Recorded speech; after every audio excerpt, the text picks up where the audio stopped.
टिकरी border आंदोलन के 172 दिन से हिंद केसरी न्यूज़ चैनल हरियाणा के 32 जत्थेबंदी आज वहाँ सिंघू बॉर्डर पे अहम फैसलों में भाग लेने वाले प्रदीप धनखड़ जी हमारे बीच में हैं। चौधरी चरण सिंह जी के साथ किसान आंदोलन में सक्रिय रहे चौधरी महावीर जी हमारे साथ हैं। आपसे एक सवाल है, कल जो बर्बरता DDM में एक्ट लगाया जाता है लॉकडाउन में और मुख्यमंत्री अपने साथ 200-250 आदमियों का काफिला लेके जाते हैं और महिलाओं पे बच्चों पे पैलेट गन चलती हैं, तो इस घटना को कैसे देखते हैं आप? इस घटना को हम तो एक विचार करने पे मजबूर हैं कि कभी 85 साल के बुजुर्ग को रोहतक पीछे वो लाठी चार्ज हुआ था, अब कल ये हिसार में जो इनने करा है, हम इस चीज़ को सोच के चिंता में हैं और चिंतन भी करना पड़ेगा। तो नेता चिंता चिंतन करते रहेंगे, किसानों के सिर फूटते रहेंगे, यही तो है। तो नहीं चाहिए। अगर आने वाली युवा पीढ़ी के एक दिमाग में विचार घुस गया, ये क्या कारण है कि हमारे बुजुर्गों पे लाठी सहन करनी पड़ी। जैसे लाठी चार्ज की खबर जाती है, गुरनाम चढ़ूनी जी जाते हैं, राकेश टिकैत जाते हैं और कहते हैं अब आर पार की होगी खट्टर के साथ, और उसी दिन वहाँ पे यूपी में नरेश टिकैत कहते हैं कि योगी जी का स्वागत है, महामारी के लिए प्रबंधन के लिए आ रहे हैं। तो एक संगठन, एक परिवार और जो दो अलग अलग इनकी नीतियाँ, ये क्या संकेत दे रही है? आपका सवाल है ना, कुछ वाजिब भी है, कुछ घुमा फिरा के भी है। धीमी गति का नहीं, हम सीधा क्वेश्चन, सीधा जवाब चाहते हैं। सीधा जवाब दे हैं। नेता कहते हैं अब खट्टर से आर पार की होगी, लाठीचार्ज बर्दाश्त नहीं होगा, लड़तंत्र नहीं चलेगा। दूसरे हाथ में वो जाते हैं, नरेश टिकैत कहते हैं योगी जी का स्वागत है। हम तो ये दो धारी तलवार क्यों है आपके पास? इससे तो विचार कर रहे हैं कि कोई भी आह्वान होता है, जब जत्थाबंदी का या उनका संगठनों में मीटिंग होके, सारा वो वजन हरियाणा की जनता पे या हरियाणा की धरती पे क्यों है? आप 32 संगठन बताए आपने हरियाणा के भाग लेते हैं, और सरकार एक सुनियोजित षड्यंत्र के तहत 40-42 जत्थेदारियों की संख्या घटा के और 9 तक सीमित कर देती है। और भारतीय किसान यूनियन जो अपना टिकैत है, उसमें एक संगठन से युद्धवीर सिंह को भी नॉमिनेट के लिए बात आती है, और किसान संघ से अभिमन्यु के लिए बात आती है, शिव काका के लिए बात आती है। ऐसे योगेंद्र के साथ संगठन से कविता की भी आती है और योगेंद्र का भी नाम आता है। तो हरियाणा का प्रतिनिधित्व तो उसमें उस संघ में नहीं, जिस हिसाब से हरियाणा के किसानों का खून आज सड़कों पर बह रहा है। आपने एक उसमें है ना कई सवाल बांट दिए। नहीं, आप 40 जत्थाबंदी पे जवाब देने की हालत में नहीं है तो बिल्कुल है, मना कर सकते, कोई दिक्कत नहीं। उस सवाल का ही जवाब तो दे रहे हैं। 40 जत्थाबंदी पे कोई सवाल नहीं उठा सकता। आपका नजरिया है जो वे छोटी छोटी कमेटी हो क्या रहा है, सरकार का इशारा जो था, ये होता है कि सरकार ने चाहे जो 43 जत्थाबंदी या संगठन जिनके आगे सरकार नाकाम रही वार्ता में, वो चाहती थी ये सरकार छोटी हो जाए, ये कि संख्या कम हो जाए, 9 से 5 पे भी आ जाए, 4 पे भी आ जाए, 3 पे भी आ जाए, लेकिन और आंदोलन को निपटा दे वो उनकी कंडीशन। लेकिन और आप उस तरह बढ़ भी रहे हैं। आप तो पुराने वे रहे हो इसमें भागीदार, इस आंदोलन से पहले भी आपने संगठनों की लड़ाई लड़ी है। मेरे कह रहा हूँ नेतृत्व 2016 के बाद जो थे उनको आज गाड़ियाँ मिल रही हैं, हरियाणा में प्रवेश नहीं मिल रहा।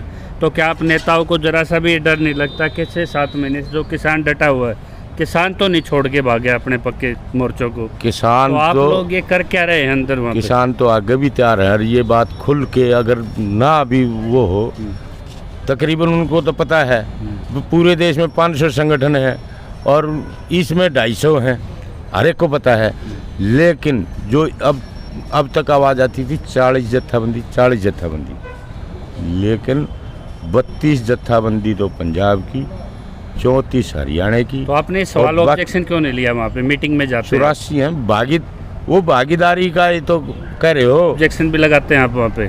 वो जो काम करने का है वो करे हैं और करेंगे। क्या काम है वही तो जनता जानना हरियाणा की जो भागीदारी है, जमीन पे भी है, सड़क पे भी है, प्रतिनिधि और मंडल में क्यों नहीं है? वहाँ भी होगी, वहाँ भी होगी। अभी समय का थोड़ा वो था। आप लोगों को भी यशपाल मलिक के पैमाने पे लोगों को कसना पड़ेगा। और पहली बात तो आप जो सरकार की तरफ से जो सवाल था, अगर भाई यहाँ राकेश कुछ आह्वान करता है, नरेश वहाँ कुछ आह्वान करता है। हाँ जी नेताजी। हाँ जी भाई साहब। आपने चौधरी चरण सिंह जी महेंद्र टिकैत के युग देखे हैं।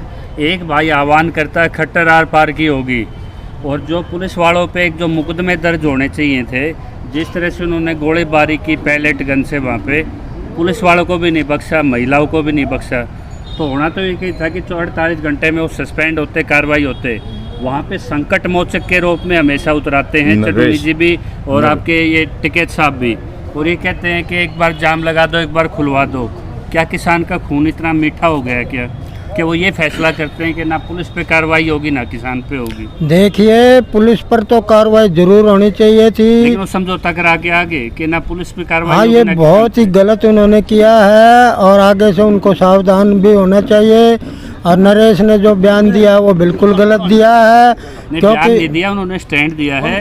आज योगी की यात्राएं हो रही है वहाँ पे। हाँ, तो जो उन्होंने कहा है वो बिल्कुल गलत कहा है, क्योंकि मैं समझता हूँ जब से राजनीति में परिवारवाद फैला है और हमारे किसानों के वोटों के टुकड़े टुकड़े हो गए, उत्तर प्रदेश में 2 पार्टियां हो गई, यहाँ भी 2 पार्टियां हो गई, जो अपने वंश के नाम से, अपने बाप दादाओं के नाम से वोट मांगते हैं। बिहार में भी लालू के नाम से वोट मांगी जाती है। इस तरह से हर एक नेता पुत्र को अलग से पार्टी चाहिए। जो प्रायोजित नेता एक संगठन से 2-2, 3-3 घुसाए जा रहे हैं और 42 के संगठन को सीमित करके 9 और 5 में किया जा रहा है। नहीं, तो उसमें षड्यंत्र का आप कैसे देखते हैं? उसमें तो सरकार कामयाब हो जाएगी अगर थोड़े, वही बात सरकार कहती है भाई आप छोटी कमेटी बना लो, हम उनसे बात करेंगे। ये तो एक बहुत बड़ा सरकार का षड्यंत्र है। कूटनीति है सरकार की। कहीं भी ऑफिशियल स्टेटमेंट खुले में किसी बीजेपी के मंत्री ने नहीं दिया कि आप अपने संगठन को छोटा कर लो। ये मतलब बैकडोर एक उनका कूटनीतिक हथियार चल रहा है। हाँ जी। कहीं भी खुल के मोदी ने नहीं कहा कि 42 की बजाय आप 9 आ जाइए। जी जी। वो कोई प्रतिक्रिया नहीं दे रहे। जी जी। वो कबड्डी के मैदान में उस कॉर्नर खिलाड़ी की तरह हैं जहां 40 संगठन मिलके भी उस बोनस लाइन को टच नहीं कर पा रहे, जिससे लिए बातचीत के लिए बाध्य हूँ। नहीं, नरेंद्र तोमर ने तो कहा है कि भाई छोटी कमेटी बना लो, हम फिर बात करेंगे, अच्छे तरीके से बात करेंगे। और परिवारवाद के कारण इस देश के किसान की ये आज हालत है, सड़कों पर पड़ा है। जब परिवारवाद राजनीति से ख़त्म हो जाएगा और देश में, पूरे देश में एक झंडा एक निशान, उसके तहत किसान मजदूरों का संगठन बनेगा। साडू एक ही संगठन से 2-2 बंदे, एक भाई कहता है कि आज इसका विरोध होगा बीजेपी का, एक कहता है कि बीजेपी का स्वागत है। नहीं, वो तो एक सरकारी उसके ही हिस्से हैं आंदोलन में, तो वो मजबूरी में है। क्या किसान किस पे भरोसा करे? सरकार कैसे भरोसा कर सकते हैं जब वो सरकारी भाषा बोलते हैं, सरकार के साथ मिलते हैं, सरकारों को बुलाते हैं, सरकारी मंत्रियों को बुलाते हैं, उनका स्वागत करते हैं। हाँ जी धनखड़ साहब, आपको डर नहीं लगता अगर ये आंदोलन है सफल हो गया तो जैसे यशपाल मलिक को आज जूते दिखाते हैं लोग, आप लोगों को समाज में कोई खड़ा नहीं होने देगा कि आप पे हमने नेतृत्व दिया था, आपने हमारा क्या फैसला किया?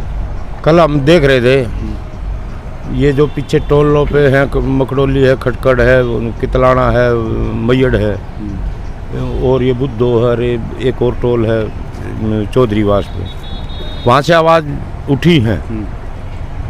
अब भाई या तो जो पीछे किसान खड़ा है उसकी आवाज़ केंद्र तक जाने दो, ना तो ऐसा ना हो। कई बार होता है कि अपने लीडरशिप पे भी उंगली उठ जाती है। आप इन हाउस मीटिंग में क्यों नहीं उठाते ये चीज़ कि भाई महाराष्ट्र में जैसे अभी उन्होंने बताया था भाई ने कि वहाँ पे 30 संगठन मिल लगा हुआ है, सड़कों पे बैठे हैं, वो आपकी तरफ मुंह किए बैठे कि कब दिल्ली से आदेश होगा? खुल के बता दें, ये सवाल लगा हुआ है कि ना तो 9 मेंबरी चलेगी, ना 12 चलेगी, ना 16 चलेगी। ये किसके दम पे बोल रहे हो आप ये चीज़? आपकी व्यक्तिगत राय है या इसके आप समर्थन आपके पीछे इस चीज़ का? वो आज जिस तरह हम 32 जनताबंदी का वो करते हैं दिल से सम्मान, हरियाणा के भी 34 संगठन हैं और कुछ मध्य प्रदेश के हैं, उसको भी हमने दिल से लगा रखा है, यूपी से भी हैं, 26 तारीख के बाद कौन सा बड़ा फैसला आप नेतृत्व ने लिया सिवाय पंचायतों में अपनी फेस वैल्यू चमकाने के लिए? होगी वो बड़ा ऐलान क्या भी लिया आपने फैसला? बड़ा ऐलान भी होगा। ये थोड़ा एक तो ये जो सरकार ने ये कोरोना का वो छोड़ रखा है ना, कुछ समय लेगा, ये दूसरा दौर भी खत्म हो जाएगा, क्योंकि हम तो आए थे तभी भी कोरोना काल था, आज भी कोरोना काल है, और हम तो नहीं कहा अगर तीसरा दौर भी आ जा जब भी किसान आंदोलन पे कोई आँच नहीं आएगी। लेकिन हम इंतजार में हैं कि एक तो ये बोई बाई का टाइम है, ये निमट जा। आप सवाल से अलग चले गए, जो 9 की उन्होंने एक ड्राफ्टिंग कर दी कि 9 मेंबर आगे बातचीत के लिए जाएंगे, वो तो हमने क्या स्टैंड है? एक ही उसमें लाइन में खत्म कर दी। वो आपका सवाल का जवाब है कि जो सरकार की मंशा थी कि 43 जत्थाबंदी को छोटी करके लाओ बातचीत के लिए, हमने कहा है 43 से 84 हो सके हैं, मुद्दे और बढ़ सकते हैं। 84 संगठन है, 84 मेंबर, हमने कहा हमारा दायरा बहुत बड़ा है, ये 133 करोड़ देशवासी हैं इसमें, हर किसान भागीदार है इसमें, हर ये जन आंदोलन है, मतलब हर नागरिक का भागीदारी है। जमीनी स्तर के जत्थाबंदी को मंजूर नहीं होगा। किसको? जो ये साजिश चल रही है नेतृत्व को छोटा भाई कब कब साजिश नहीं हुई? जब जर्नल पैदा हुए हैं, जब जैतन पैदा हुए हैं, कब नहीं हुए? किस लड़ाई में नहीं हुए? किस उसमें जब आवाज जयपाल जी, आप चटौनी जी के साथ देखे गए, आप साइलोज की बड़ी बात करते थे यहाँ पे, लेकिन आप फिर टावर पे जाके रुक गए, ना आपने साइलोज का मुद्दा उठाया, ना आपने मतलब ये जो थाने का घेराव होना था कल, उस मुद्दे से भी आप भटक गए।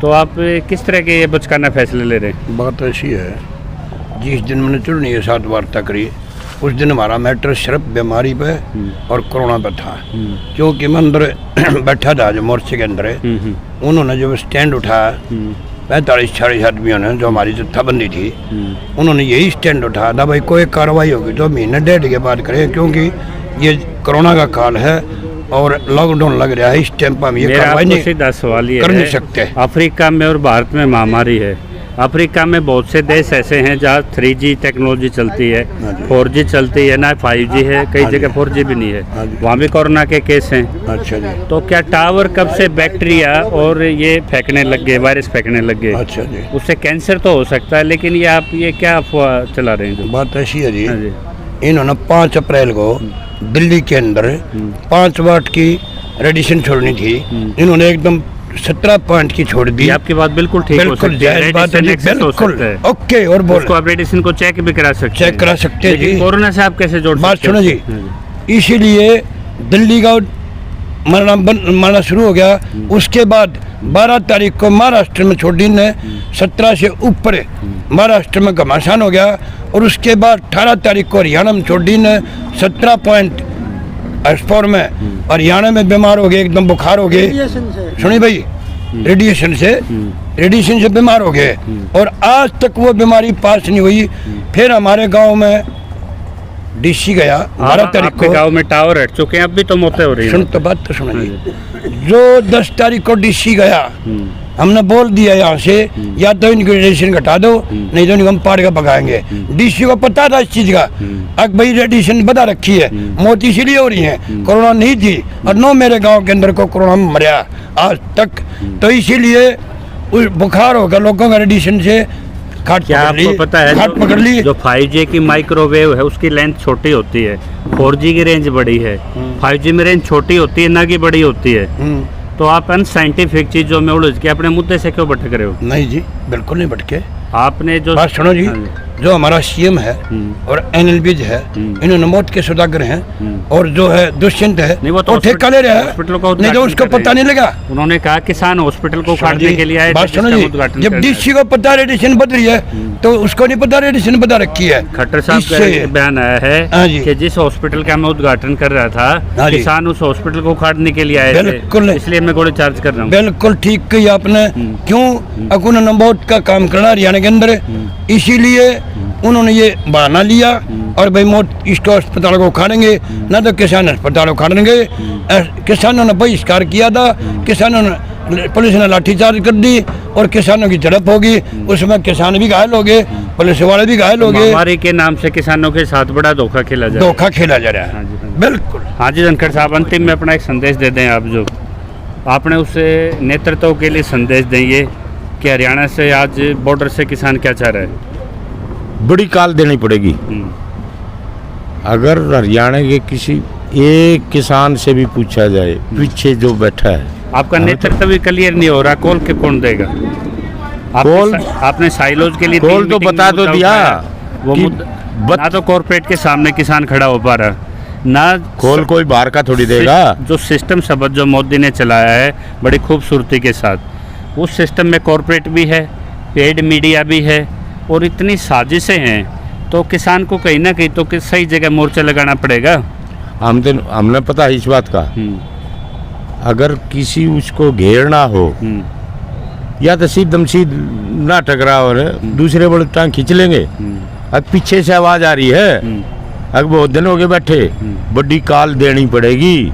तो ये थे हमारे धनखड़ साहब, उन्होंने अपने मेन जत्थेदारी को मैसेज दिया है, कोई ना कोई बड़ी काल बड़ा फैसला, और वो बिल्कुल सहमत नहीं है कि 42 के संगठन के 84 तो हो सकते हैं, लेकिन उसमें संख्या नहीं घटाई जाएगी, क्योंकि आंदोलन बहुत से राज्यों में फैल रहा है और तो उसकी संख्या मुद्दे बढ़ना स्वाभाविक है। अगर आंदोलन को बैकडोर से छोटा किया जा रहा है नेतृत्व को, तो कहीं ना कहीं इसमें प्रायोजित सरकार अपने प्रतिनिधि प्लांट कर रही है, और ये किसी सूरत में हरियाणा के किसान नेता इसको अमली जामा नहीं देंगे, ऐसा मुझे संकेत नज़र आ रहा है। तो जो भी इस पे आपकी क्रिया प्रतिक्रिया हो, अपने सब कमेंट्स के साथ डालिए और इस चैनल को ज़्यादा से ज़्यादा लाइक और सब्सक्राइब कीजिए। जय किसान।